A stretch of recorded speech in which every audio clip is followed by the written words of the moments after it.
see if it works. I think it's going to work. So I will share with you my screen. Just a minute. Just let me start my presentation on my side. Okay. Now back to here. Window. There you go. So you guys now can see it. Yep. Right, good. So let me move this thing somewhere here.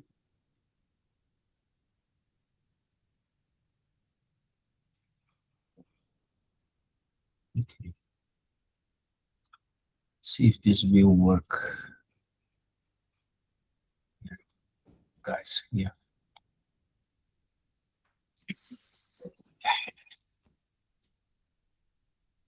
All right, so let's start. So good evening, everybody. It's very good to have you all here. Thank you, Jackson. Yeah.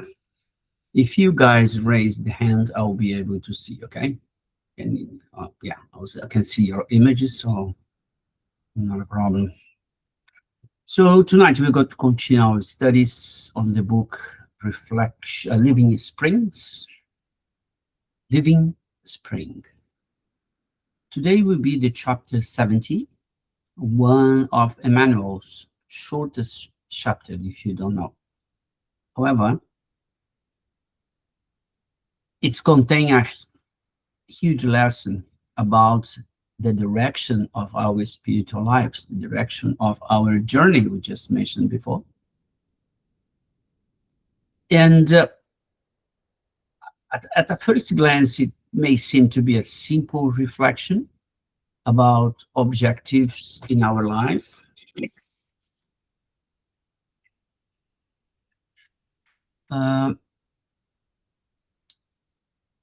Our personal ambitions and things like that, but Emmanuel induces us to look a little much deeper on that question. He asks us to, let me just one thing here, so I can do this. I'm just fixing the images in my side here. This is a little bit awkward. Okay. Let's see if it's going to work this way. Yeah. Okay, so Emmanuel asked us to look a little bit deeper on that message he sent us, right? He asked us to consider a fundamental spiritual question. What is the true goal toward which I am directing my life?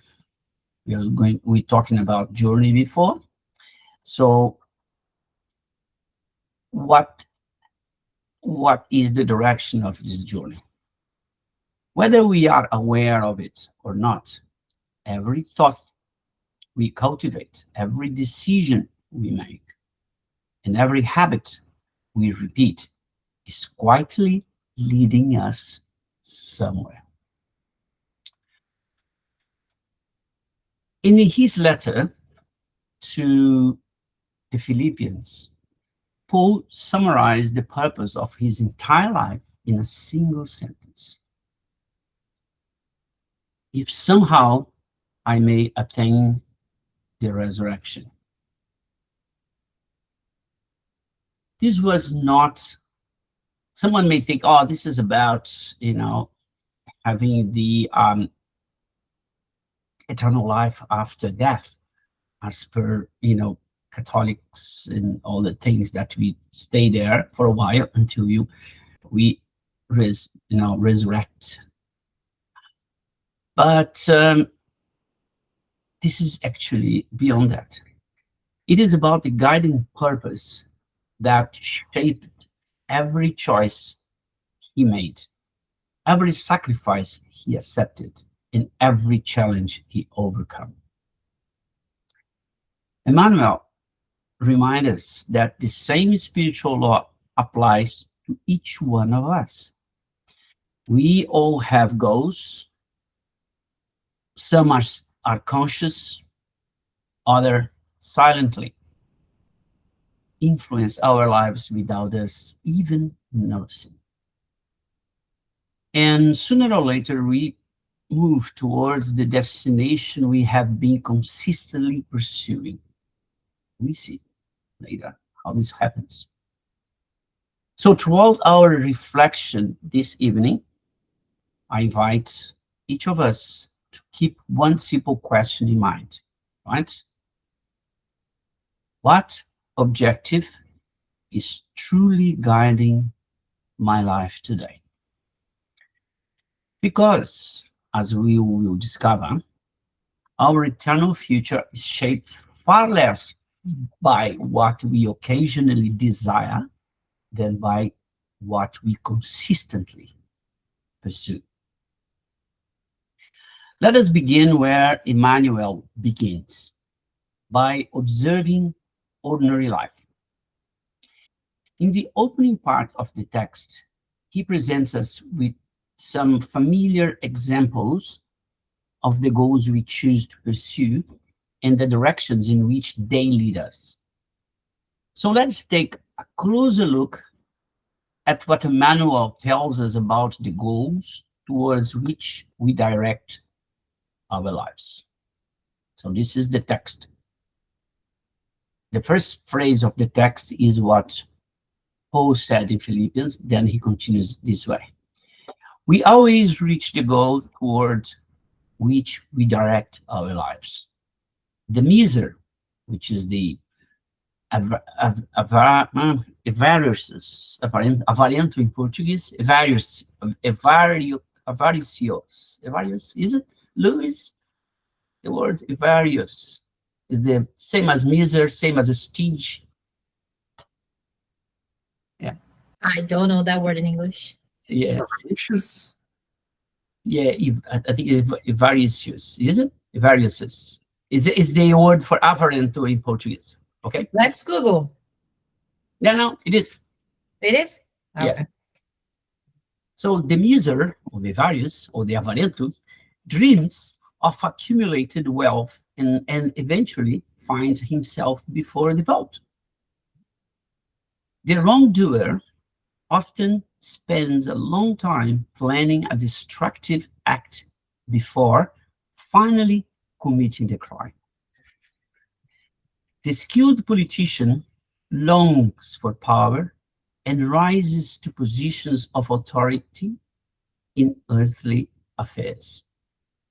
This one is quite interesting, right? It says, the imprudent person who focuses their thoughts on the reckless indulgence of emotions eventually becomes involved in disturbing experiences.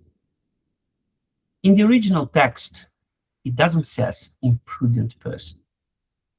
It says let me have a look here. It's quite interesting, this one, because it was a correction made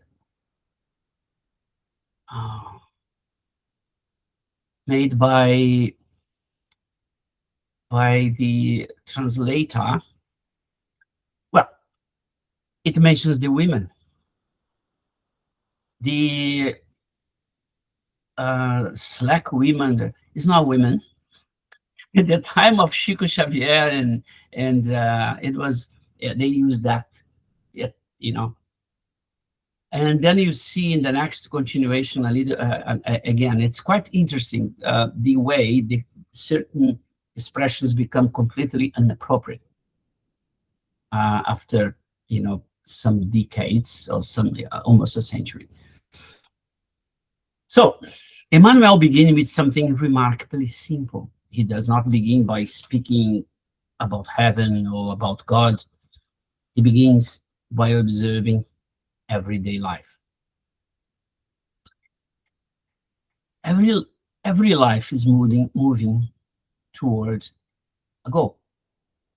He asks us to notice something that happens around us every single day. People usually arrive where they have been intentionally walking. We always become what we consistently pursue. The miser pursues wealth and eventually possesses. The wrongdoer plans evil until it becomes reality.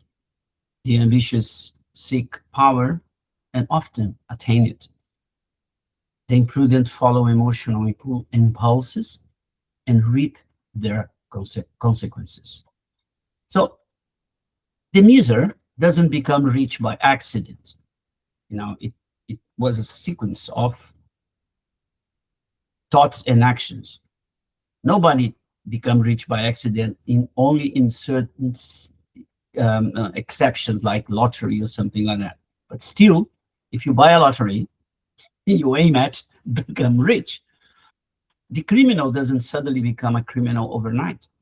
Again, it takes, a mind, a situation, or not a situation, but a way of looking at things, the way of thinking about things, the way of acting.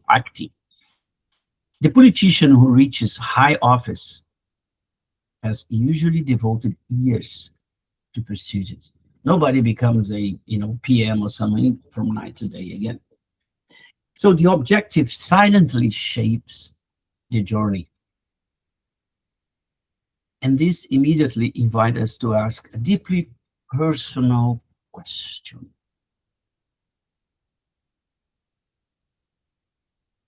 If my current direction never changed, where would it eventually lead me? If objectives determine destinations, the next question becomes, what power moves us steadily toward those objectives? So look at this. Thoughts, thinking. It's called the compass of the spirit. Spiritism teaches that the transformation never begins with action. It begins much earlier, inside our thoughts. A single thought changes very little. But look at this. Thoughts, see that? Can you see that? Thoughts, words, actions, habits, character, destiny. So tell me something. Are you seeing this? No. You don't see yourselves on top of, huh? We can see the destiny, yes. No, that's right. But where I am circling, it's a mini Google thing. You don't see that, right? No, it's white. Good. Because this is where I can see you. It's good. So again, back to there. So Spiritism teaches. No, it doesn't start with actions. It starts with thoughts. That it begins earlier, and a single thought doesn't change anything, but a number of them start shaping. And according to Spiritism,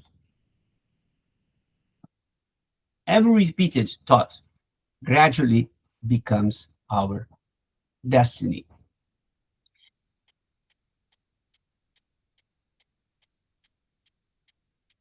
Thoughts nourish our desires. Desires influence our choices. Choices create habits. Habits shape character. And character prepares our future. In other words, a repeated thought becomes an inclination. An inclination becomes a habit. Habits slowly becomes our personality. Eventually, what we repeatedly think becomes what we naturally are. Imagine a pilot in a plane, right? Every few moments, it makes a correction. To keep the planning course. Without those corrections, the plane may end up hundreds of kilometers away from its destination. Life is exactly the same.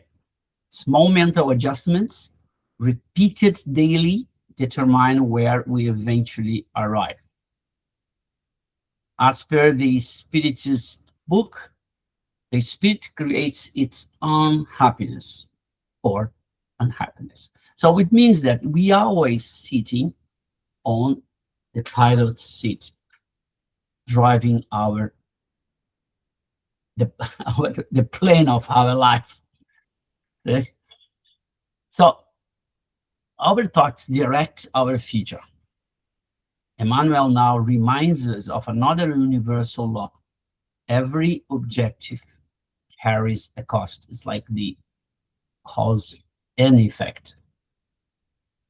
Let's see how Emmanuel put this on his text. So that's the continuation of the text. Every goal we choose has its price.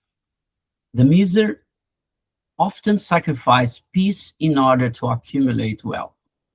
The criminal stains both reputation. The criminal stains both reputation and conscience in carrying out the evil he has planned. The opportunists frequently compromise personal integrity to obtain positions of leadership. That politicians, those who pursue illusory pleasures at the expense of wisdom, often surrender their own right to genuine happiness. Guys, if you have the Portuguese, look at this one in Portuguese. It's quite outrageous because it's said differently today, completely unacceptable. Now let us reflect on the prices we pay. Many people imagine that only religion asks us to make sacrifice. Remember, it's the church asks us, all kind of religions ask us to do sacrifice. But Emmanuel gently shows that this isn't true.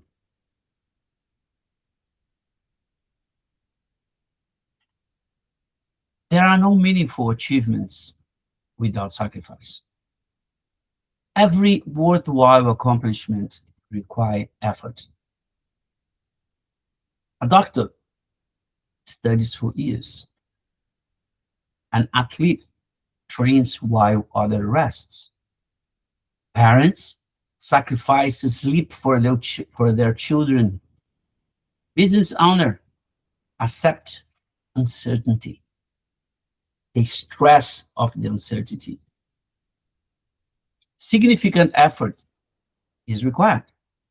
So earthly goals may require time, energy, comfort, relationships, peace of mind. No one questioned those sacrifices. Nobody said, no, that's right. Anyone question that is required for we reach good stuff here on earth? Do any have any doubt about that? So if no one questioned those sacrifices, then why should become a better spirit require less? For us to become better, for us to become like, Jesus as a model, why this wouldn't require sacrifice? So spiritual growth also requires dedication. The real question is never whether we will sacrifice something, but the real question is what is worthy of our sacrifice. Let's see what Manuel says on his text continuation. If those who pursue merely earthly ambitions already pay such a heavy price, what dedication will be required of the spirit that aspires to the glory of eternal life? The Master upon the cross is the answer for everyone who seeks the sublime reality of resurrection. Remember that resurrection is a figurative word there. So Emmanuel now answers that question. The questions he made before, remember? What is worthy of our sacrifice? And he answers, with the greatest example humanity has ever known, Jesus himself. So Jesus is the perfect example of the highest objectives. And the cross was not an isolated event. It was simply the final expression of a life that had always moved in one direction. The cross was not the end. It revealed the direction of his life.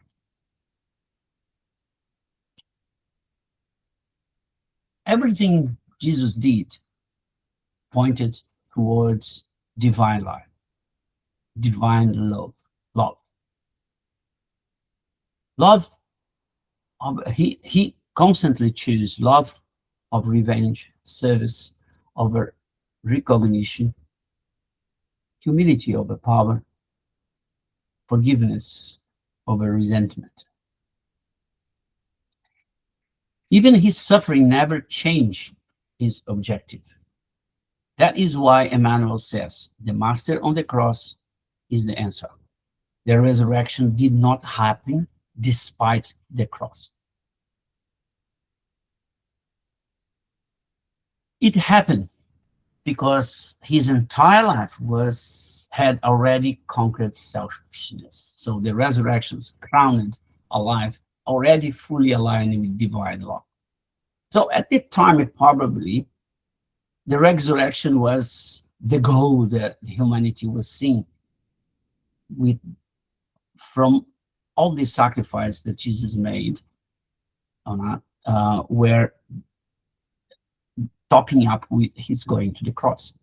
Remember, he suffered lots of issues, lots of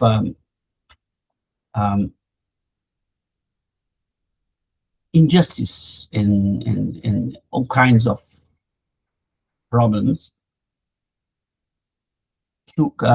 ending up he's being crucified unjustly, unfairly. And then he is resurrected. But the resurrection was not the premium or the outcome of all this life. It was in fact being at the level of the spirit that he was. He was the symbol and the example that humanity should be following.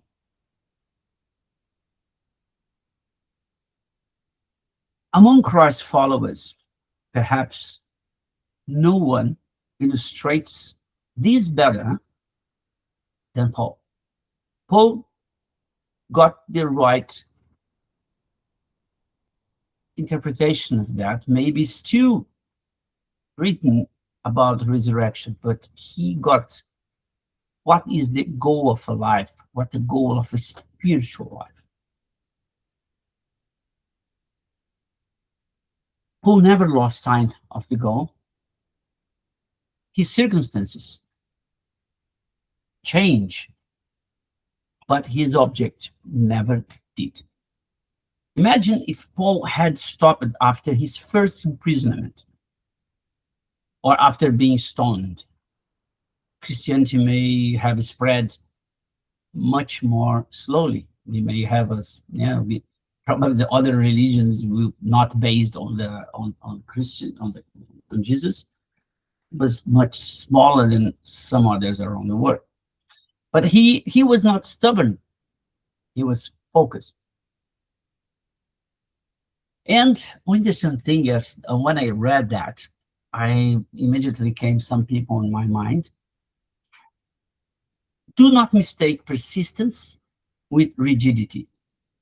Some people think that being persistent, following a goal with this completely, closed mind and holding into the tradition, into what always have been done, is persistence. Sometimes it's just rigidity. Sometimes it's just ego.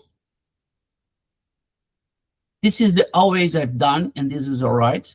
So I keep that way. But Paul teaches that when the objective is divine, persistence becomes faith. So we can then see persistence under a different vision as faith. Why this person always do this, even though he know that it may not happen.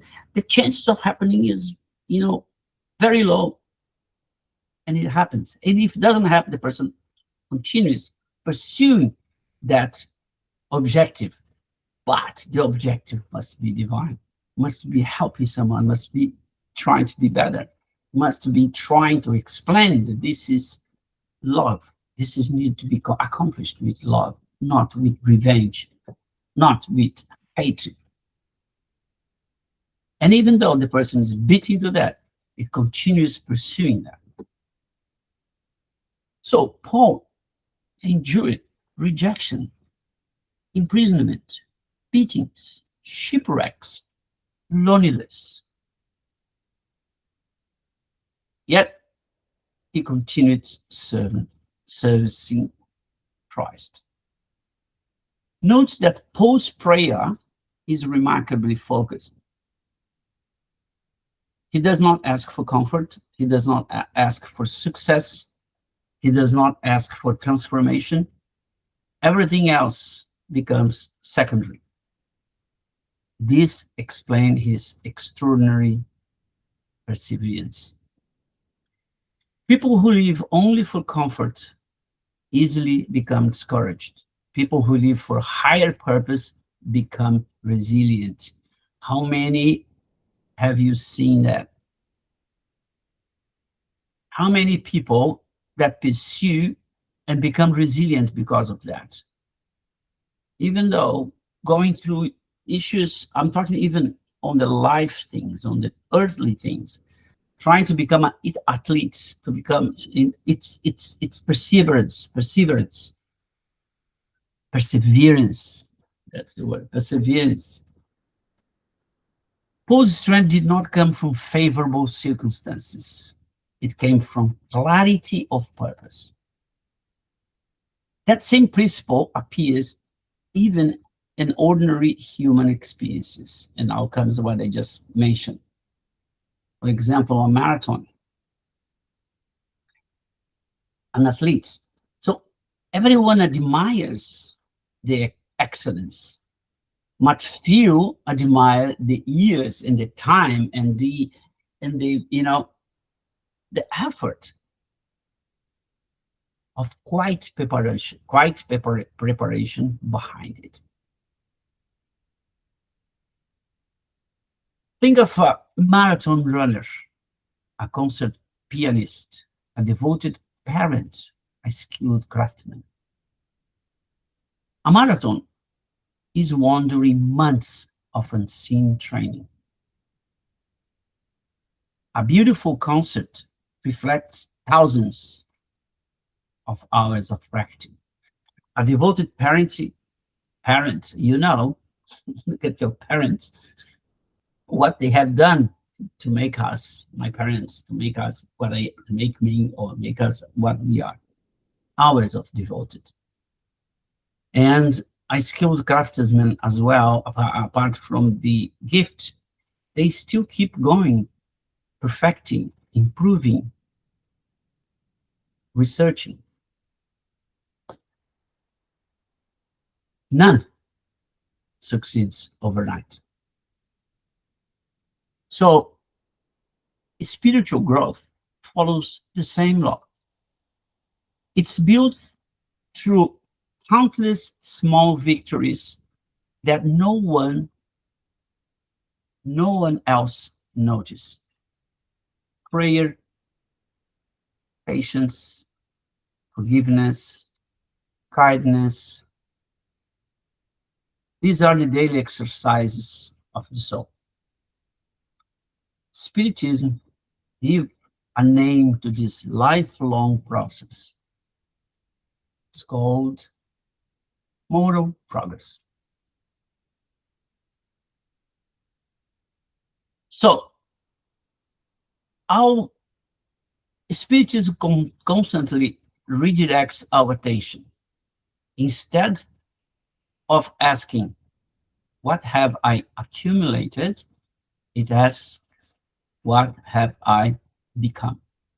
So our routines speak louder than our intention. That question changes everything. What have I become? Material achievements remains on earth, as we know. Virtues follow the spirit forever, become part of our spiritual composition. Our greatest achievements are not wealth, prestige, influence. Our greatest achievements are becoming more loving, more humble, more forgiving, more useful, more Christ-like. How many times have we heard this here? So we keep hitting the same nail over and over and over. Okay. So if that is our true objective, how can we know whether we are actually moving towards it?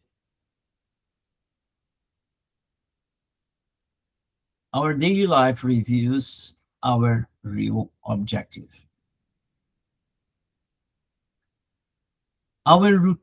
It's easy to declare noble intentions. Everyone can say, "Oh yes," but much harder is examining our calendar, our conversations, our reactions, our priorities. Our routines speaks louder than our intentions. So those things quietly reveal our true objective. So ask yourself, what occupies my thoughts?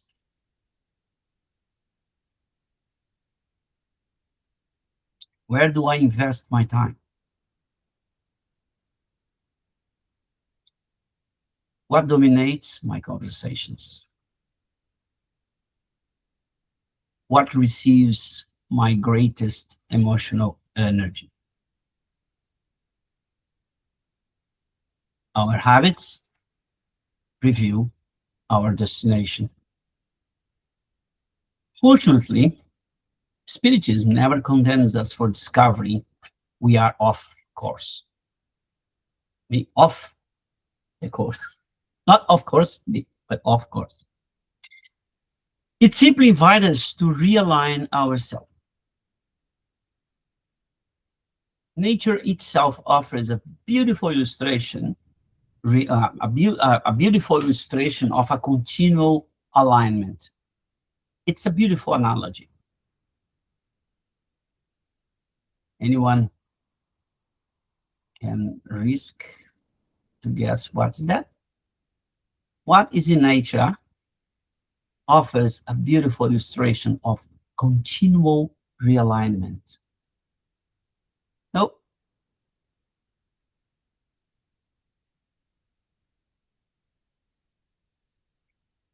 It's a River. flower. Huh? It's a river. No. Continual realignment. Every day realigning. It's a flower. It's sunflower. Yes. Sunflower always turn towards light. Spiritual progress is continual reorientation. The sunflower is not perfect. It simply keeps turning towards the sun.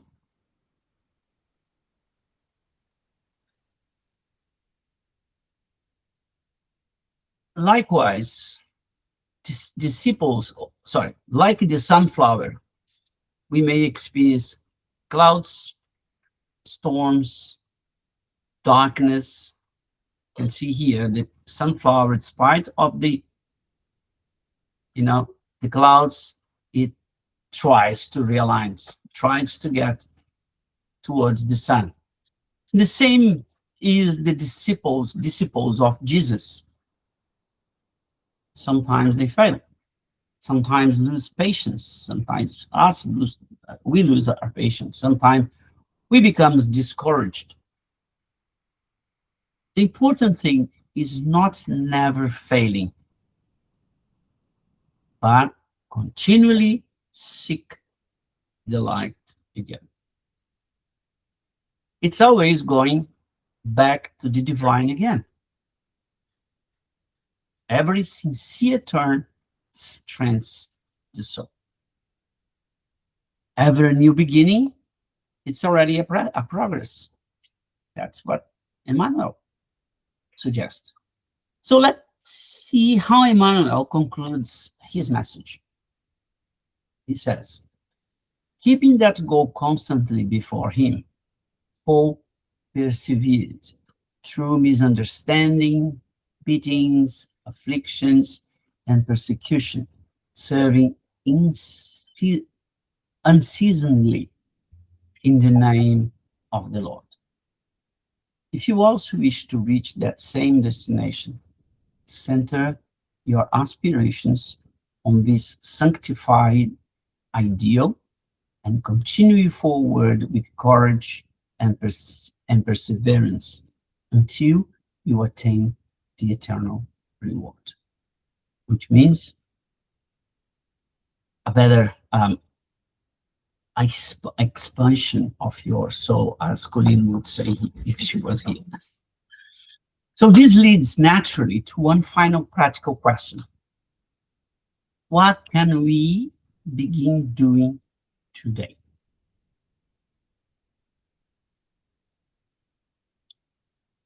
Living Emmanuel's message this week. Transformation begins with today's decision. Notice how practical Emmanuel always is. He never asks us to perform extraordinary acts. He asks us to remain faithful to ordinary goodness, things that we have mentioned here many times. Even a smile to someone, it's an ordinary goodness.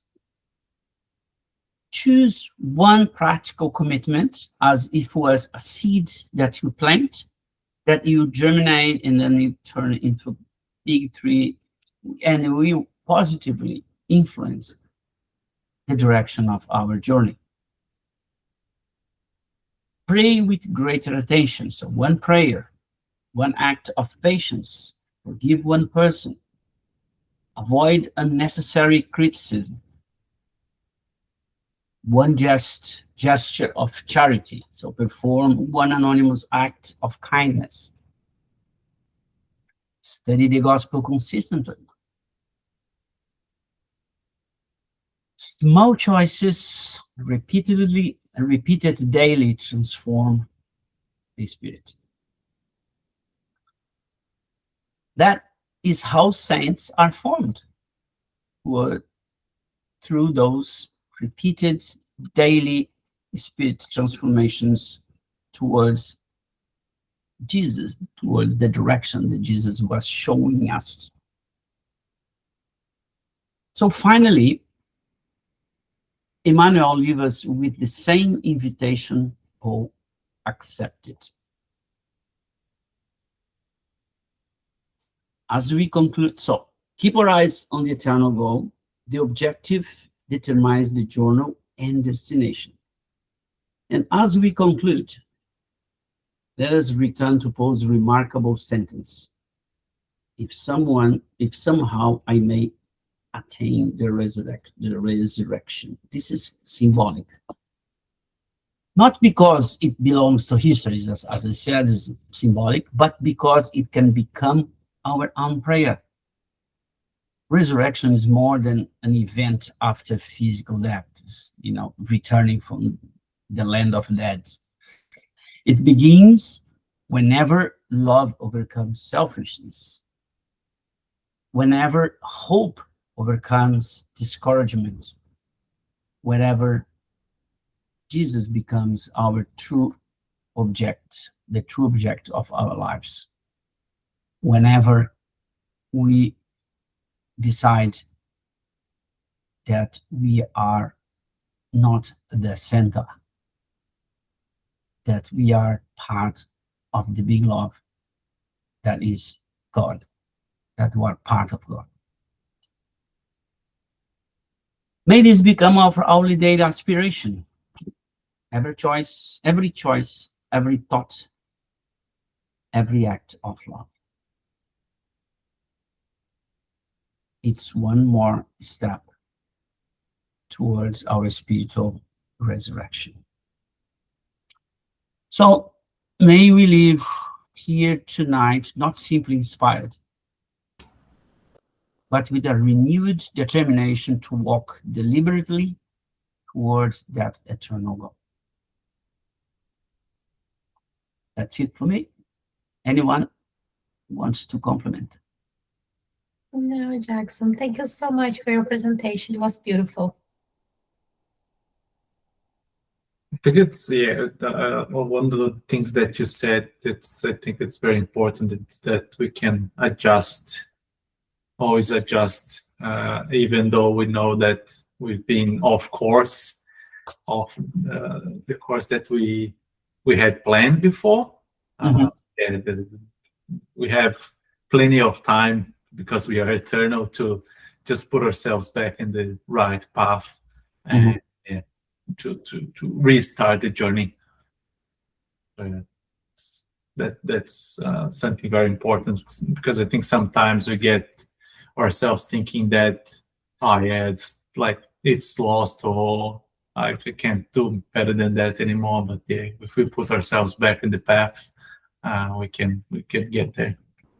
Yeah, it's interesting because sometimes this Emmanuel script sounds like give a little bit of a, let's say,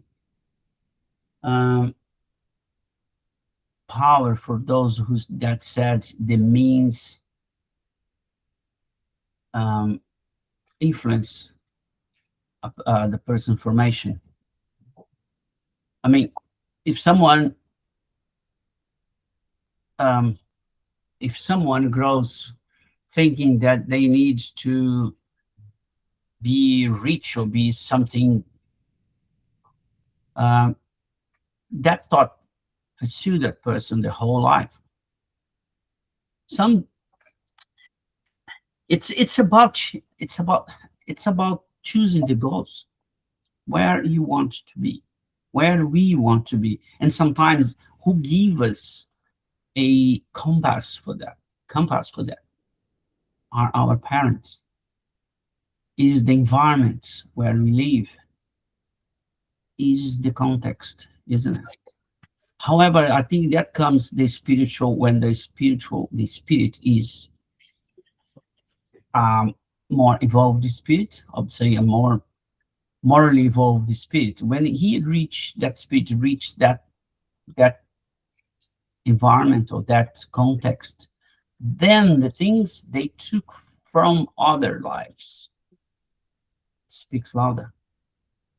And he started to choose from what has been offered, to change what has been put in front of it. What do you think about that thought?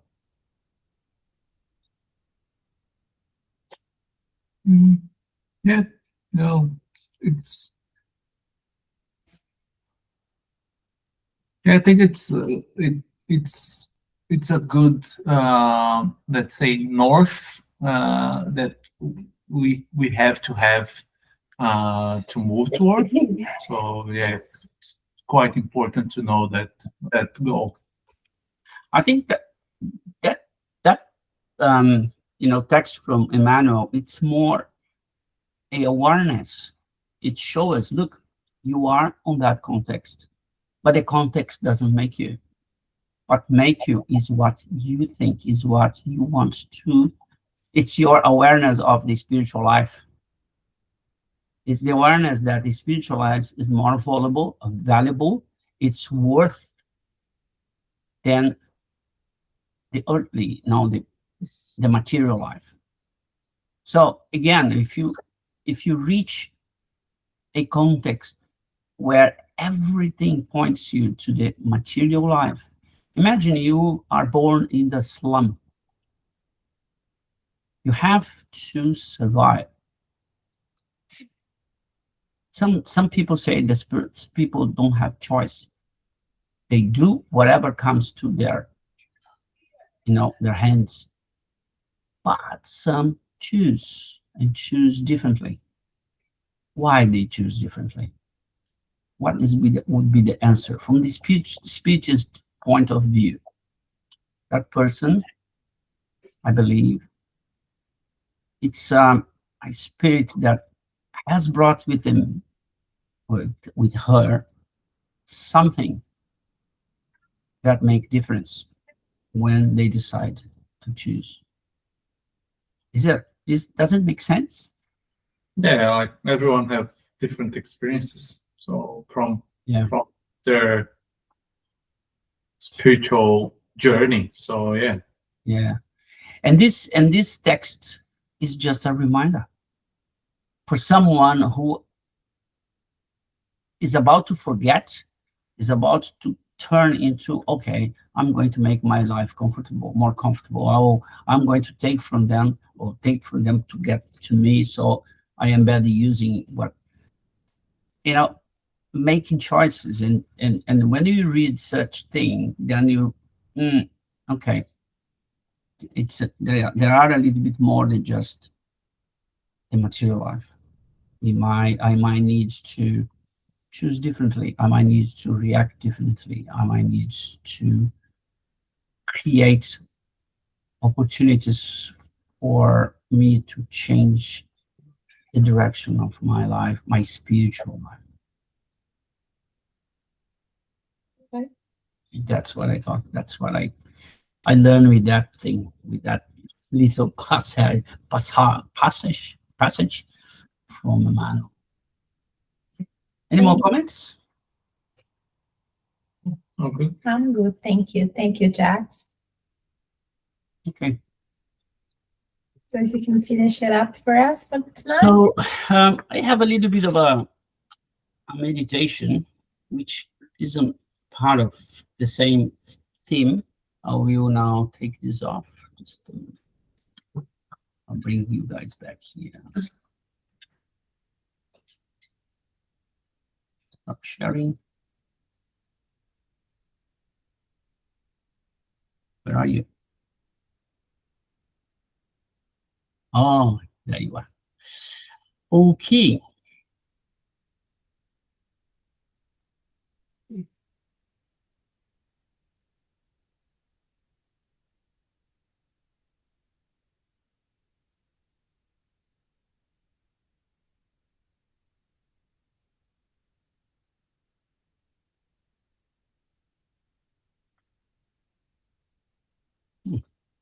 Just it is.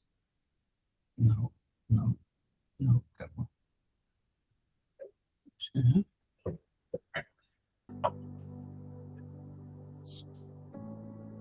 Can you hear me? Yeah. Let me just